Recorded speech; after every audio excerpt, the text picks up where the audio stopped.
Quirios, el centro de la radio, presenta el tema El proceso de la vida cristiana por el padre Francisco Ontiveros Gutiérrez.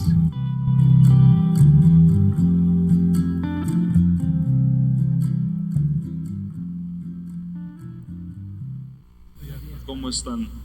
Bien. Siéntense, buenos días. Me hicieron el favor, les agradezco que me hicieran el favor de invitarme a que platicáramos un poco sobre este tema que tiene tres aspectos. Lo primero que creo que es conveniente que todos tengamos en cuenta es que cuando nuestro Señor Jesucristo llama a sus discípulos, lo que Jesús busca es que sus discípulos vayan creciendo en la madurez. No los llama como personas maduras. Todos los ejemplos que tiene la Biblia en el Antiguo Testamento y en el Nuevo Testamento son ejemplos de personas que se van haciendo maduras, que van madurando.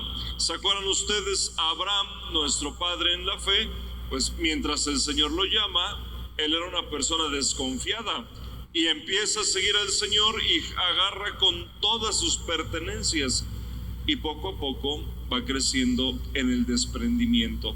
Cuando van pasando allá por Egipto, él se convierte en un mentiroso y le dice al faraón: ¿y esta mujer con la que vienes es tu esposa o es tu hermana?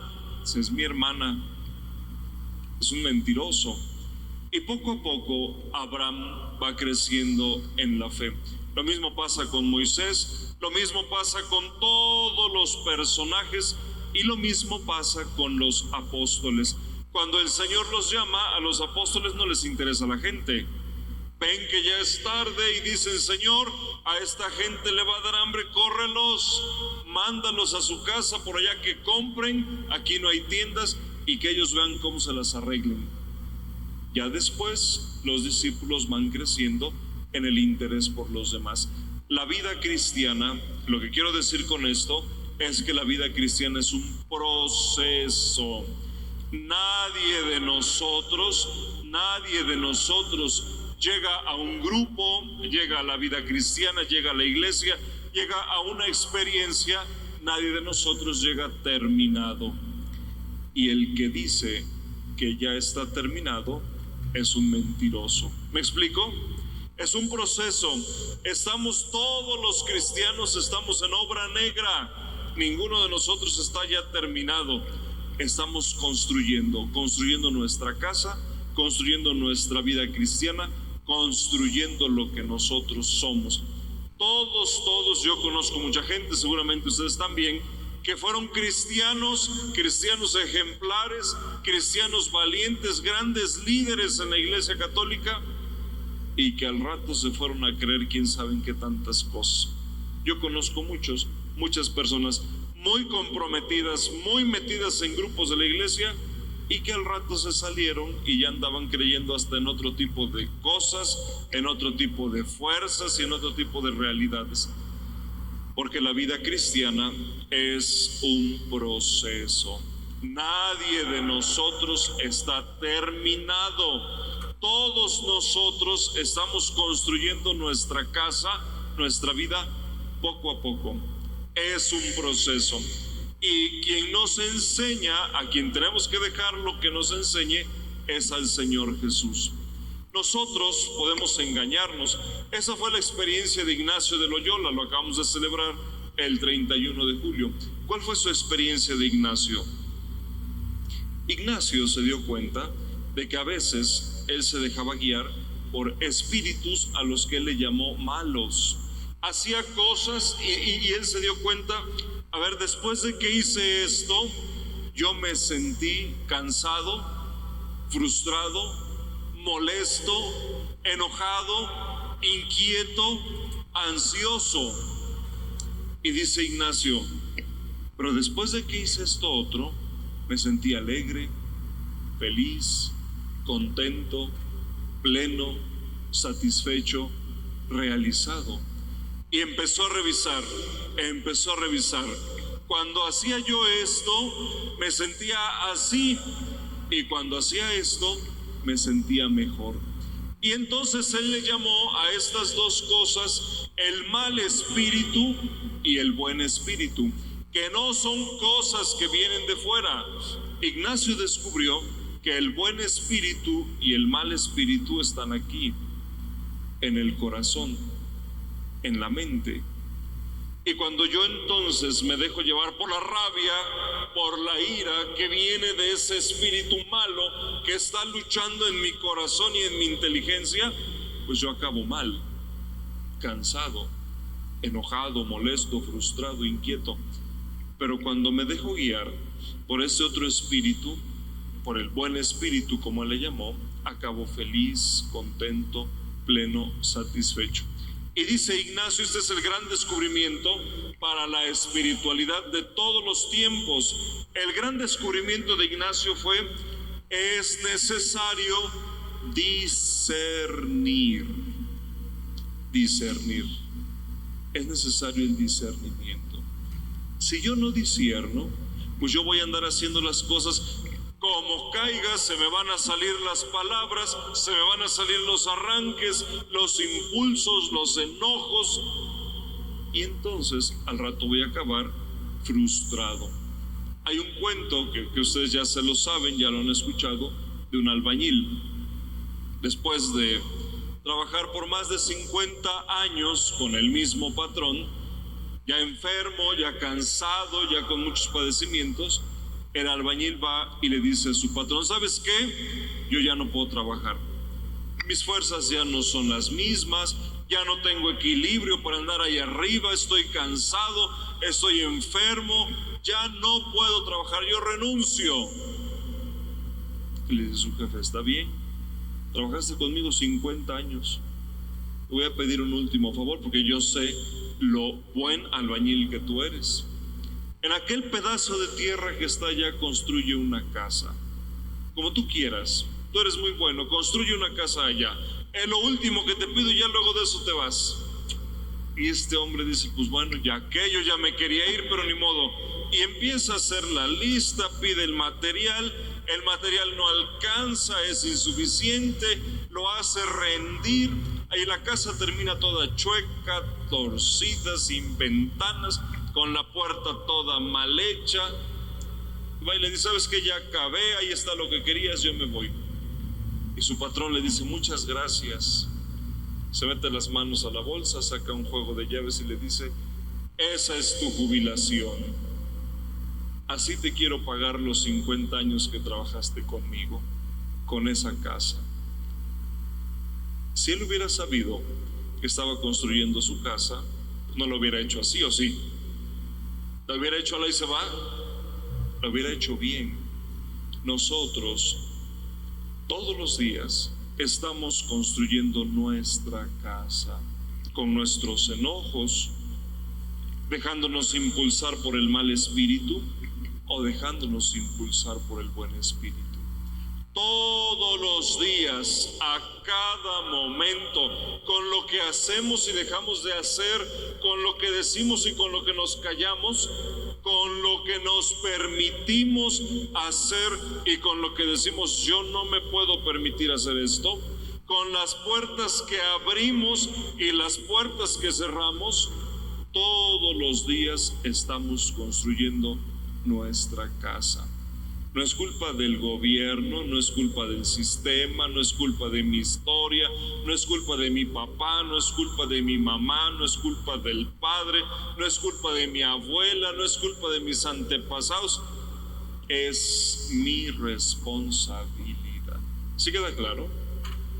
Es mi responsabilidad. Es muy fácil echarle la culpa a todo mundo, pues es culpa del clima, pero es responsabilidad nuestra. La construcción de nuestra casa, que es nuestra vida cristiana, no es responsabilidad de nadie más que de nosotros mismos. ¿Sí me explico?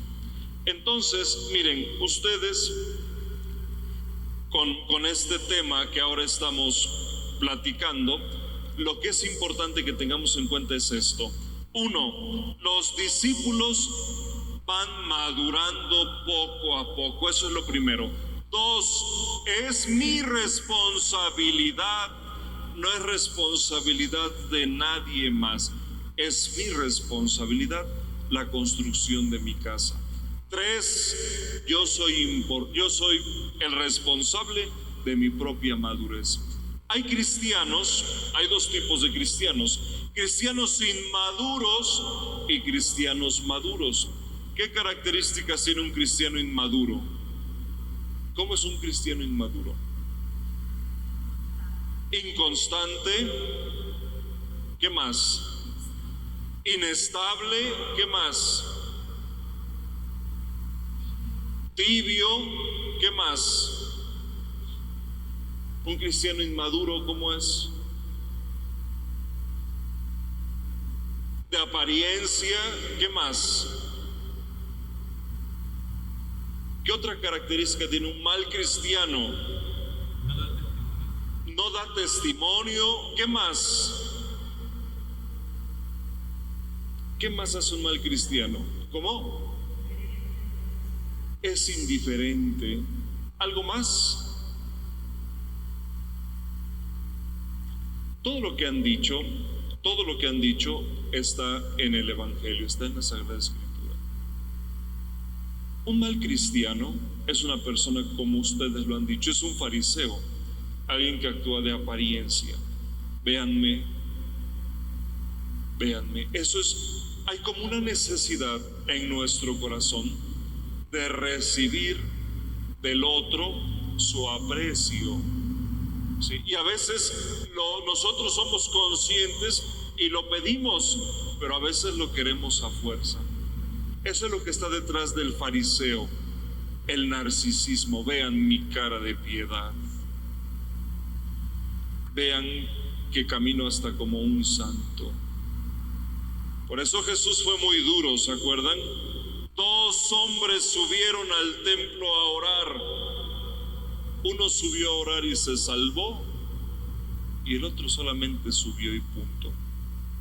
Uno oraba de pie, erguido, y le decía al Señor: Señor, yo te doy gracias porque conmigo te la rifaste.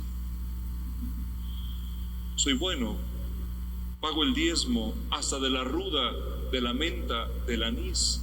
No mato, no hago nada malo. Tú me debes, conmigo no te metas, yo estoy bien. Y el otro, el publicano, allá a lo lejos, dice el Evangelio, con la cabeza hacia abajo, decía: Señor, ten compasión de mí, soy un pecador. El publicano regresó a su casa y se salvó, y el otro regresó a su casa como si nada. Ese es un mal cristiano, alguien indiferente, alguien que solo quiere aparecer, ser visto, ser reconocido, ser querido, alguien que solo quiere mostrar a los demás una pantalla, una apariencia, alguien que no se compromete. Y lo peor, porque la apariencia es eso, alguien que no se echa un clavado hacia adentro. A ver, ¿qué cabos sueltos hay en mi corazón? ¿Qué cabos sueltos hay en mi cabeza? ¿Qué tengo que resolver? O lo resuelvo hoy, o esto me va a seguir cobrando factura. Porque no me puedo permitir toda la vida, 70 años, irme a confesar del mismo pecado. Pues entonces no dejo que Dios me ayude, no le abro mi corazón, no confío en la gracia. ¿O qué está pasando conmigo? Hay gente que va y dice: pues, Padre, lo mismo. ¿Y lo mismo qué es? ¿Sí me explico? El mal cristiano solo es apariencia, de aquí para allá. ¿Y qué características tiene el buen cristiano? ¿Qué características tiene el buen cristiano? ¿Cómo? Es humilde, sí. ¿Qué más? Solidario. Escucha. ¿Qué más? Es humilde,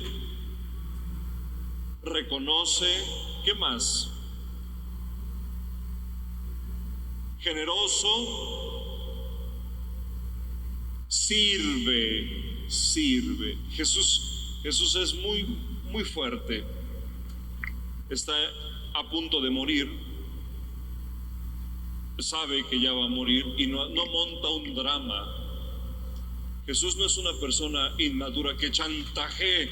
Jesús no dice, oigan, pues ya me van a matar, de embaldevines, se pasan, no valoran. En todo momento Jesús se maneja como un señor. No hace espectáculos, no monta dramas, no, como un señor. Sabe que la muerte está enfrente, que ya se acerca su hora. Organiza una fiesta para que todos cenen. Y en el marco, en el centro de esta fiesta, se levanta de la mesa, se quita la túnica, agarra una toalla y se pone a lavarles los pies. Y les dice, ustedes a mí me llaman el Maestro y el Señor y están en lo correcto. Dicen bien, yo soy el Maestro y el Señor. Pues si yo, que soy el Maestro y el Señor, les lavé los pies a ustedes, con cuánta mayor razón ustedes, que ni son el Maestro ni el Señor. Lávense los pies los unos a los otros. Ser cristiano es ser consciente de qué estoy haciendo en el mundo. No soy una élite distinta de los demás cristianos. Aquellos son cristianos baratos y pues yo soy un cristiano que está en un grupo. No somos una casta aparte. Si el Maestro y el Señor se puso a lavar los pies, lo mínimo que podemos hacer nosotros es lavarnos los pies unos a otros, servir, ponernos a servir. La Virgen se entera, viene el ángel y le dice, bendita entre las mujeres, Dios te miró con gracia, de tu seno nacerá el Salvador, y para que tú me creas, tu parienta, tu prima Isabel también está embarazada. Y María no dice, uy, pues yo voy a ser la madre del Salvador, yo no puedo hacer nada, yo me voy a quedar aquí sentada y atiéndanme porque mi embarazo es de alto riesgo. María no dice eso, ¿o sí? Yo no puedo poner en peligro el nacimiento del Mesías, yo me voy a quedar aquí. Y si el Evangelio dijera eso, nosotros diríamos, pues sí, ¿cómo se arriesga? Pero no. En cuanto se entera de eso, se pone a caminar 3 días por la montaña de Judea, ella sola, venciendo los peligros del camino, y llega a Ain Karim, el pueblo donde vivía su prima, y se pone única y exclusivamente a servirla, a atenderla. Solo para eso caminó 3 días, para servir a su parienta, para servir a su prima. Para eso atravesó toda la montaña de Judea, solo para ayudar a su prima. ¿Me explico? María, Jesús, los discípulos. Si nosotros no servimos,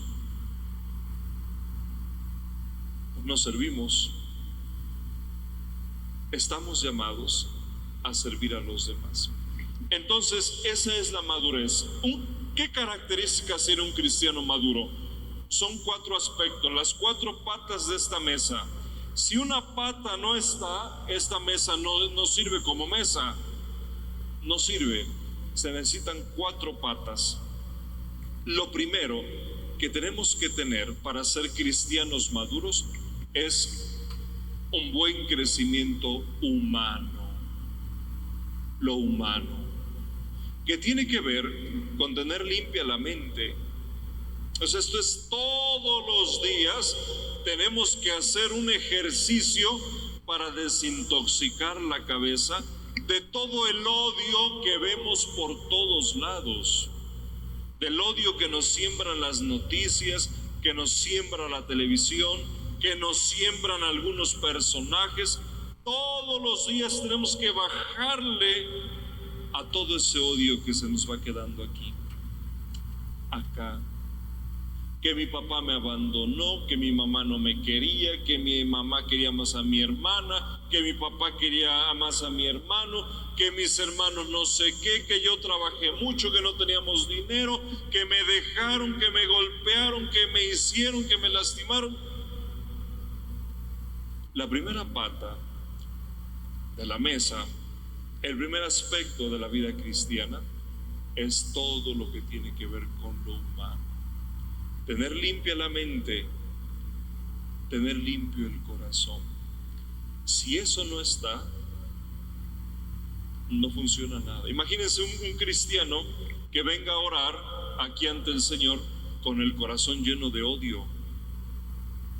Jesús es muy duro. Deja tu ofrenda y vete primero a poner en paz con tu hermano. ¿Con qué cara vienes a orar si estás mal con tu hermano? ¿O no dice eso el Evangelio? ¿No lo dice el Señor? Pero fíjense lo que dice Jesús.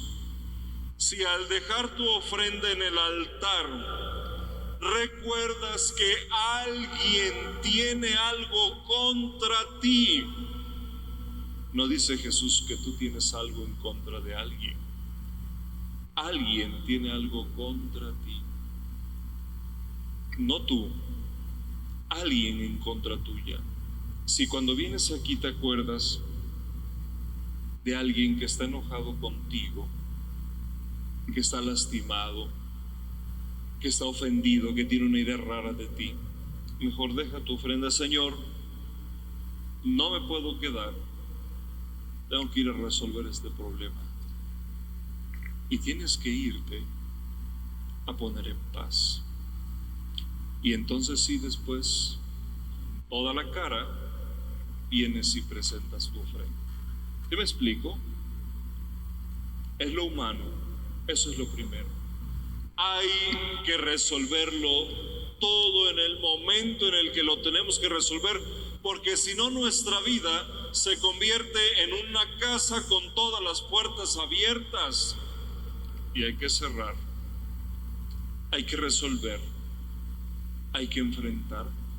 Qué fracaso tan espantoso una vida llena de rencor, de resentimientos, de envidia, de frustración, de miedo, de enojo.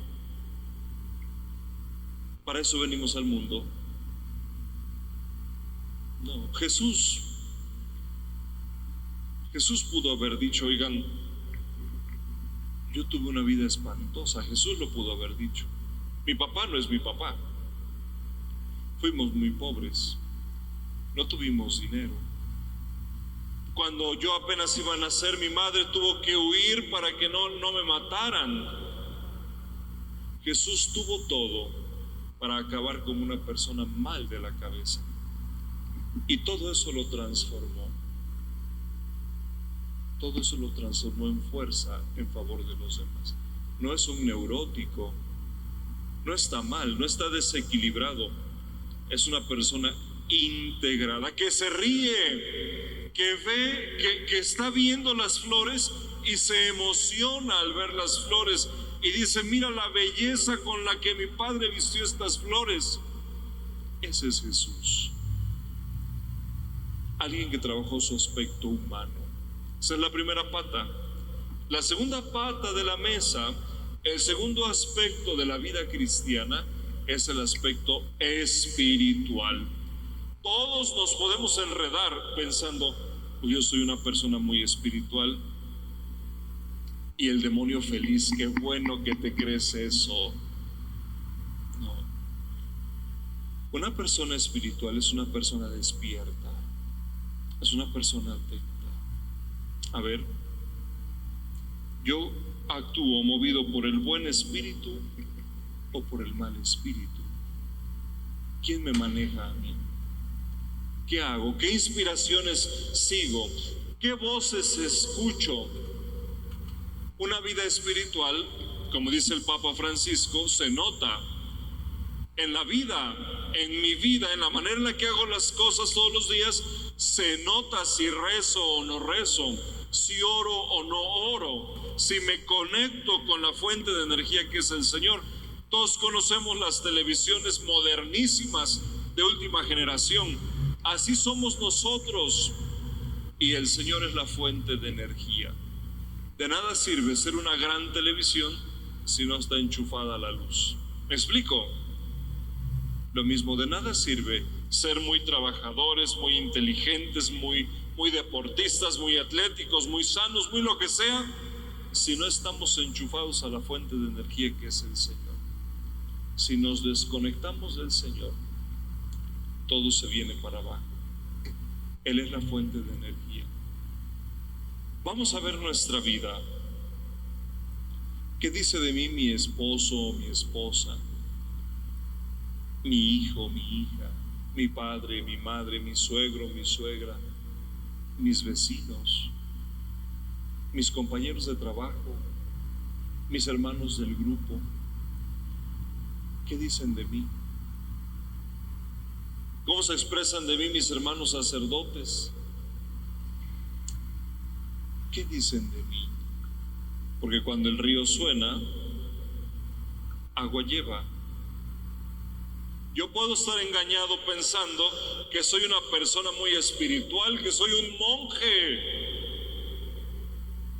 pero puedo tener mi vida hecha un desastre, y entonces es puro cuento. ¿Me explico? Si yo soy una persona espiritual, se nota. Los filósofos tienen un principio que dice: el actuar sigue al ser. Es decir, mi ser, una persona espiritual, una persona que ora, se nota en mi trabajo, en mis relaciones, en mi vida, en lo que hago, en lo que no hago. ¿Sí me explico? Ahí. Tercera pata, ya vimos lo humano, ya vimos lo espiritual. La tercera pata es el conocimiento. Imagínense un cristiano que ya no conoce su fe, que se quedó con lo que aprendió allá en el catecismo. Pues, ¿qué tipo de cristiano es ese? Hay que abrir la Biblia y hay que estudiarla y hay que leerla y hay que entenderla. Hay que aprender de nuestra fe. Esa es la tercera pata, el conocimiento. El Señor, cuando Cristo resucita y los discípulos de Maús, ¿se acuerdan?, van caminando tristes y no lo reconocen, dice el Evangelio de San Lucas algo importante: tenían la mente embotada, es decir, tenían la cabeza cerrada, por eso no reconocían. Crecer en este aspecto es desaprender lo que aprendí mal. Tengo que desaprender todo lo que aprendí mal y tengo que comenzar a aprender cosas nuevas. Abraham le pudo haber dicho al Señor: ¿cómo se te ocurre sacarme de mi casa? Ya tengo casi 80 años. Yo ya a esta edad. Nada, Abraham, muévete. Con tus casi 80 años, salte, vete. La vida no es solo esto que has vivido 80 años. Hay algo más. Ese es este aspecto. Desaprender. Yo toda mi vida me he manejado así o asá y creo que no es bueno. ¿Se acuerdan los discípulos? Cuando Cristo resucita, toda la noche pescadores, porque los discípulos eran pescadores, ahí estaba Pedro, toda la noche echando la red, ¿se acuerdan? Y cuando va a amanecer viene Jesús caminando bien tranquilo y les dice: muchachos, ¿qué han pescado? ¿Y qué le contestan? No hemos pescado nada. Y les dice Jesús: ¿y si echan la red del otro lado? Sí, es cierto. Toda la noche nos la pasamos echando la red acá, y a pesar de que no conseguíamos nada, nunca se nos ocurrió echar la red de este lado. Y cuando echan la red del otro lado, ¿qué dice el Evangelio de Juan? Cogieron tal cantidad de peces que la barca amenazaba con hundirse. A veces así estamos, haciendo lo mismo y no obtenemos resultados. Pues no, porque siempre hemos hecho lo mismo y no vamos a obtener resultados diferentes haciendo siempre lo mismo. Si queremos un resultado diferente, ¿qué hay que hacer? Pues hacerlo de otra manera. Si echar la red acá no me funcionó, pues ahora la voy a echar acá. ¿Me explico? Cuarto aspecto, la última pata, la cuarta pata, la realización personal. Yo soy una persona feliz, soy una persona contenta, soy una persona plena, yo me siento satisfecho con mi vida valió la pena. Si hoy se cae la cúpula y el Señor me pide cuentas, yo le puedo entregar mis cuentas claras, con superávit y no con déficit. ¿Le puedo entregar al Señor mis cuentas claras o tengo mis cuentas hechas un relajo? Esto es sorprendente. Este muchacho de 30 y tantos años, en plena juventud, ahí 33 años más o menos tenía, dice: todo está cumplido. Mi vida valió la pena. Lo que tenía que hacer lo hice. No tengo ninguna cuenta pendiente. Lo que a mí me tocó hacer, lo hice. Esta es la imagen del hombre más feliz de la historia, de la persona más plena que ha existido en el mundo, de una persona que con 30 y tantos años está satisfecha con su vida, realizado, contento, pleno. 30 y tantos años tenía ahí. Y le dice al Padre: lo que me pediste que hiciera lo hice, lo que yo tenía que hacer lo hice. Mi vida valió la pena. No tengo nada pendiente. Todo está cumplido. Esa es la cuarta pata. Yo me siento pleno como mamá, como papá, como hijo, como hermano. En donde sea que estoy, yo estoy pleno. Porque lo peor que le puede pasar a alguien es juntarse con una persona frustrada, alguien que no se siente pleno. Eso es un cáncer que carcome a los demás. Una persona insatisfecha es algo terrible. Lo humano, la segunda pata se llama espiritual, la tercera intelectual, el conocimiento, y la última, si una de estas cuatro no se da, no somos cristianos. Si una de estas cuatro no se da, no somos buenos ciudadanos. Si estas cuatro se dan, somos buenos ciudadanos y automáticamente somos buenos cristianos. O somos buenos cristianos y automáticamente somos buenos ciudadanos. Y ahí está esto que ahora estamos reflexionando: tomar conciencia, la formación de la conciencia, tener la conciencia recta, la conciencia madura. Hay dos formas de conciencia que no sirven, dos formas de conciencia enfermas, dos formas de conciencia malas, y las dos son extremas.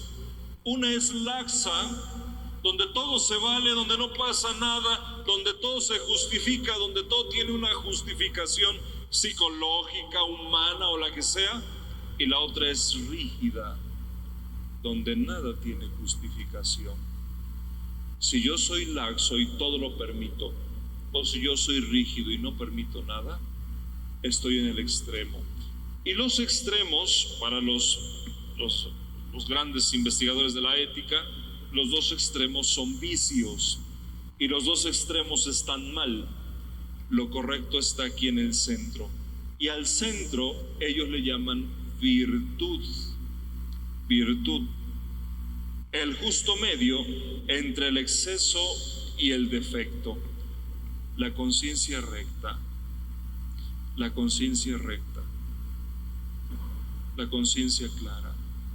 Cuando nosotros nos podemos manejar así, con estas cuatro patas y con la conciencia así, somos personas prudentes. Prudentes. Fíjense el ejemplo que toma Jesús. ¿Con qué animal compara Jesús la prudencia? Jesús lo compara con un animal. Sean prudentes como las palomas. Las palomas. La prudencia. La prudencia. Nosotros estamos en un grupo de intercesión. En nuestra tarea fundamental en este ministerio en el que estamos es orar. Para que nuestra oración a nosotros nos nutra y nos vincule con Dios, para que esta oración cumpla todos sus efectos, es necesario primero hacer un clavado hacia mí mismo y resolver mi historia, mis heridas, mis problemas, cerrar mis puertas que tengo abiertas y comenzar a caminar como lo hizo Abraham, con errores, pero hasta alcanzar lo que tengo que alcanzar. Comenzar a caminar como lo hicieron los discípulos, junto al Señor. Si yo quiero caminar al margen del Señor, no funciona. Y una cosa que yo creo que es muy importante para todos los cristianos, pero fundamentalmente para nosotros algo que es muy importante, es que todos tengamos acompañamiento espiritual. Si no tenemos acompañamiento espiritual, nos engañamos. Si yo no tuviera acompañamiento espiritual, pues yo diría, pues yo soy un buen sacerdote ejemplar. Pero gracias a que al director espiritual dijo, no es cierto, tengo que resolver esto, tengo que mirar esto, tengo que atender aquello. Imagínense un obispo sin director espiritual, sería terrible para toda la diócesis. Una persona, un cristiano sin dirección espiritual se engaña fácilmente. Tenemos que ir con alguien distinto de nosotros y abrirle nuestro corazón. Si no nos confrontamos con la verdad, no hay madurez humana y cristiana. Como las águilas, se sabe en ese otro cuento, a determinada edad las águilas se arrancan las plumas, se quitan el pico, se cortan las uñas y tienen que esperar encerradas en una cueva hasta que les vuelvan a nacer alas nuevas, pico nuevo y uñas, garras nuevas. Si nosotros no hacemos ese proceso, pues ahí nos la vamos a ir llevando. ¿Hay alguna pregunta, algún comentario? Son 8:44 y me dijeron que terminaba yo 8:45. ¿Algún comentario? ¿Preguntas? Ya váyase, padre. ¿Algo que quieran preguntar, comentar? Sí, escuchamos. Tengo que invertir en favor de las demás, estos talentos. Esa es la humildad, caminar en la verdad. Nadie de nosotros está terminado, nadie de nosotros está completo. Estamos en obra negra, como decía al principio, y es ser consciente de eso. Yo necesito servir, pero no lo hago como debería hacerlo. Yo necesito orar, pero no lo hago como debería hacerlo. Yo necesito hacer estas obras de piedad y no las hago como debería. Esa es la humildad. Y a quien dice que lo hace, pues le pasa lo del fariseo aquel que sube a orar y le dice el Señor, pues tú me debes vivir en la verdad, en la verdad. ¿Sí? ¿Alguien más? Sí. En estos 4 puntos que nos ha explicado sobre el buen cristiano, yo distingo que hay una parte muy importante que es un punto central de su exposición, que es la introspección, es decir, vernos a nosotros mismos como somos y confrontarnos con la realidad. Entonces creo que este es un eje rector en estos 4 puntos. La pregunta es, yo como psicóloga a veces creo que esto está mediado únicamente por la inteligencia, pero creo también que esa parte la podemos desarrollar en nuestra intimidad con el Señor. O sea, que el Señor nos puede revelar cosas y nos puede ayudar, más bien nos permite ese crecimiento a partir de que, como usted dice, le abramos el corazón y podamos entonces ayudar desde lo espiritual a esa introspección. Es sorprendente. Esto lo vieron los primeros monjes que comenzaron a existir en la vida de la iglesia. Ellos descubrieron un aspecto en la vida de Jesús. Dijeron, bueno, ¿y cómo le hacía este hombre que a lo mejor no fue a la escuela, porque la Biblia no dice nada de eso? ¿Cómo le hacía este hombre para tener esa sensibilidad que tenía?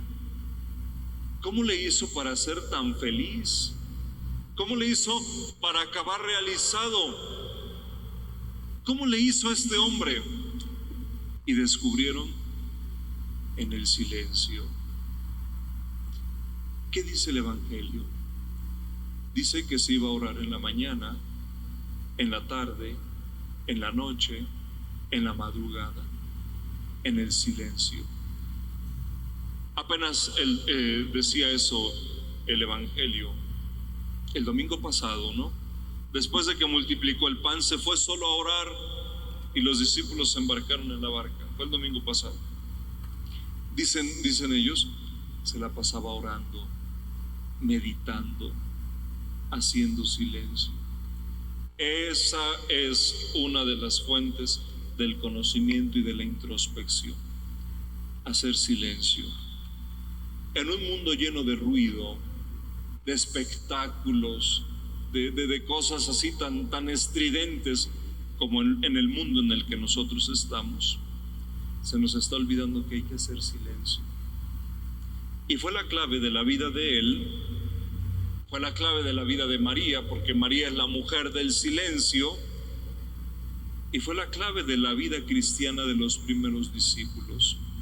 ¿Por qué los primeros discípulos decían, aquí estamos, y nos van a aventar allá al pozo donde están los leones, aviéntennos? Queremos ser como trigo que se tritura en las fauces del león.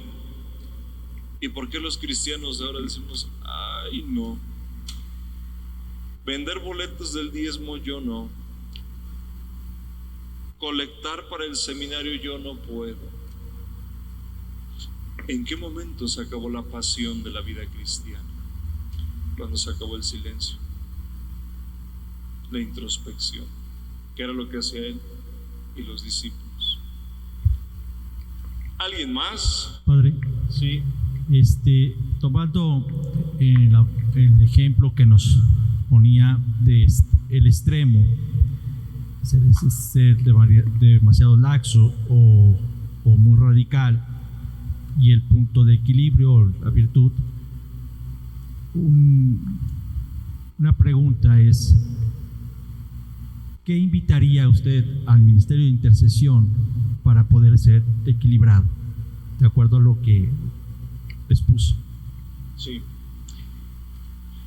La vida cristiana es un proceso en el que uno va descubriendo hasta que encuentras lo que a uno le calza.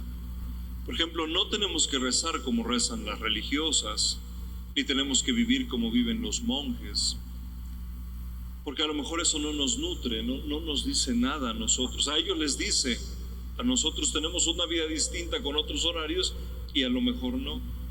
¿En qué consiste la vida cristiana? En encontrar lo que a mí me nutre. Hay muchas formas de vida espiritual. Están los ejercicios espirituales, está la lectura de la palabra de Dios, están los sacramentos, está la teología, está todo, son muchas fuentes, pero tenemos que encontrar la nuestra, nuestro estilo. todos comemos para aprender a comer, pues todos agarrábamos y teníamos aquí el vaso de agua y aquí los frijoles y agarrábamos los frijoles y los metíamos al vaso del agua. Así aprendimos a comer. Todos estamos vestidos, todos traemos camisas, pero cada quien trae una camisa distinta. Cada quien encontró su estilo. Esto funciona cuando cada quien encuentra su estilo. Pero cuando viene alguien y me dice, lo tienes que hacer así, porque así te digo, en ese momento nos están mutilando. Hay que encontrar la vida cristiana. Un grupo en la iglesia es eso. Yo te echo porras para que tú encuentres tu propio estilo. Y si tú estás feliz haciendo lo que haces, eso a todos nosotros nos ayuda. ¿Me explico? Hay que encontrar el propio estilo. El propio estilo en cosas que son comunes para todos, como la oración, la piedad, la introspección, el silencio, la Sagrada Escritura. Dentro de todo esto hay que encontrar el propio estilo. Y con perseverancia. La gracia fundamental es esa, la gracia de la perseverancia. A nuestro grupo entra un montón de gente que está 15 días, 20 días, un mes y después se va. El problema no es entrar, el problema es perseverar. Perseverar hasta el fin. ¿Alguien por último? Sí. Para la iglesia dice, para confesarse, ¿cuándo me tengo que confesar? Me tengo que confesar cuando cometo un pecado mortal. ¿Cuáles son los pecados mortales? Los que están contenidos en los 10 mandamientos. Robé, maté, dije mentiras. Cualquiera de los 10, no respeté a mi papá o a mi mamá, les falté el respeto. Cualquiera de estos 10 mandamientos, cuando se rompen, en ese momento me tengo que levantar y tengo que irme a confesar. Hay otros que no están contenidos ahí y que son esos pecados. Si yo soy consciente y le pido perdón al Señor, la pena se queda limpia, digamos, cuando nosotros vamos a la Eucaristía en el acto de contrición. Pero la confesión sacramental tiene que ser cada vez que se rompe uno de los 10 mandamientos, que esa es la materia del pecado grave. La dirección espiritual. ¿Cuándo hay que ir a la dirección espiritual? Yo creo, por mi propia experiencia, que a lo mejor es muy poco, yo creo que lo conveniente es que sí esté regulada. Si alguien dice, pues cuando quieras ven a la dirección espiritual, cuando tú creas que es conveniente, pues a lo mejor no conviene, ¿no? En la formación del seminario es cada mes, mínimo una vez al mes hay que ir a ver al director espiritual. ¿Y qué le voy a ir a contar? Al director espiritual lo que se le tiene que contar es, durante todo este mes tuve estas tretas y estas mociones. Las tretas son las invitaciones del mal espíritu y las mociones son las invitaciones del buen espíritu. Entonces, durante este mes, lo que más se repitió fue esto y esto. Y ahí es donde está la llamada de Dios. Si durante todo este mes lo que más estuvo presente fue la desconfianza, y vi las consecuencias de la desconfianza, Dios me está invitando a confiar. ¿Me explico? Entonces, una vez al mes es conveniente. La dirección espiritual es muy saludable, porque nosotros solos nos podemos enredar, nos podemos engañar. Pues, ¿alguien más? Sí. Un laico comprometido. Nos tiene que constar que tenga por lo menos lo claro de la fe cristiana, ¿no? Que no al rato me vaya a decir, pues mira, vete y practica esta técnica y por allá entras en trance y todo eso. Tiene que ser un cristiano comprometido, ¿no? Puede ser sacerdote, puede ser religioso, puede ser un laico, ¿sí? Pero sí es necesario alguien. Eso fue la experiencia de Ignacio de Loyola y sus amigos. ¿Qué es la experiencia? Es la misma experiencia de Bill W. y el Dr. Bob, los de Alcohólicos Anónimos. ¿A qué conclusión llegaron ellos? Ellos llegaron a esta conclusión. Bill W. y el Dr. Bob dijeron, después de platicar durante tanto tiempo, nos dimos cuenta que ya no tomábamos. Entonces tomábamos por soledad. Después de escucharnos, nos hicimos un bien. Y ahí nace Alcohólicos Anónimos, con la experiencia de estos dos, que es la experiencia de la vida cristiana. Jesús llamaba a sus discípulos y convivía con ellos, ¿no? ¿Sí me explico? Es siempre necesario otra persona que nos funcione como espejo, que nos devuelva lo que nosotros no sabemos entender o digerir. A todos nos pasa. Estamos platicando y decimos, ya caí en la cuenta de esto, ¿no? Y el otro a lo mejor ni nos dijo nada, pero nosotros hicimos esta introspección, nos vino esta conciencia, como le llaman los psicólogos, este insight.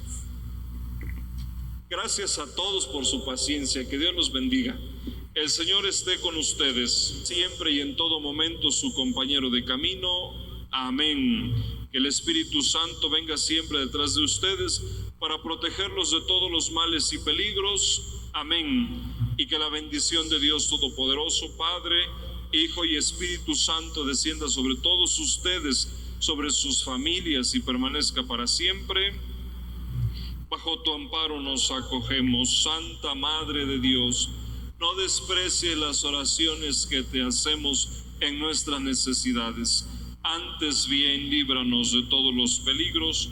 Oh Virgen gloriosa y bendita, ruega por nosotros, Santa Madre de Dios, para que seamos dignos de alcanzar las divinas gracias y promesas de nuestro Señor Jesucristo. Amén. Desde Jalapa, Veracruz, México, los sábados a las 7 de la mañana se transmite desde el Templo Expiatorio El Beaterio la Santa Misa y la oración de intercesión. Acompáñanos todos los sábados a través de la